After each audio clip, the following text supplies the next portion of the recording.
ये कहानी एक गरीब मोची की है जिसने अपनी कला से जादुई जूते का निर्माण कर दिया। एक समय की बात है, एक शहर में एक मोची रहता था। वह सुबह से शाम तक अपने काम में लगा रहता था। उसे दुनियादारी से कोई लेना देना नहीं था। सड़क के किनारे छोटी सी जगह में वो अपना जीवन यापन करता था। उसे अपने काम में महारत हासिल था, एक से एक जूते बनाने के लिए शहर के लोग उसी के पास आते थे। एक बार वह अपने काम में लगा हुआ था, तभी एक सन्यासी अपने लिए जूते बनवाने का विचार लेकर उसके पास आया। उसके कपड़े फटे हुए थे और उसकी हालत भी अच्छी नहीं दिख रही थी। मोची ने सन्यासी से कहा, बाबा, जूतों के लिए चमड़ा तो आपको ही देना पड़ेगा, मेरे पास नहीं है, आप चमड़ा लाए हैं। सन्यासी ने एक पेड़ की छाल मोची को दे दी और कहा, तुम इसके जूते बनाओ। मोची ने जैसे ही पेड़ की छाल को स्पर्श किया, वह सोचने लगा कि यह तो चमड़े से भी मजबूत है। वह सन्यासी से पूछ बैठा, किस पेड़ की छाल है ये?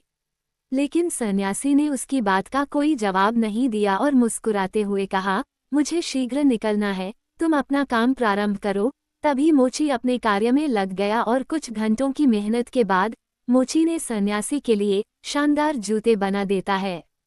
मोची खुशी से सन्यासी को जूते पहनने के लिए बुलाता है। कई बार आवाज देने पर सन्यासी उसकी आवाज नहीं सुनते तो वह अपनी जगह से उठकर सड़क पर आकर यहाँ वहाँ देखने लगता है, लेकिन सन्यासी का कहीं कुछ पता नहीं चलता। मोची परेशान हो जाता है और सोचता है, भला अब वह इन जूतों का क्या करेगा। मोची को उसकी मेहनत के पैसे भी नहीं मिले थे, इसलिए वह थोड़ा नाराज भी था। मोची ने सोचा, चलो शायद थोड़ी देर बाद सन्यासी बाबा ही जाएंगे। मोची को बैठे बैठे शाम हो गई, लेकिन सन्यासी वापस नहीं आए। मोची के दुकान बंद करने का समय हो गया था। तभी वह सोचता है, थोड़ा सब्जी ले आऊं, और वह वही जूते पहन लेता है जो उसने सन्यासी के लिए बनाए थे। और जैसे ही वह जूता पहनता है, अगले ही पल वह सब्जी मंडी में आकर खड़ा हो जाता है, जहां आने की बात वह मन में सोच रहा था। मोची बाजार के बीच में पागलों की तरह बर्ताव करता है, क्योंकि उसे यह बात बहुत अजीब लग रही थी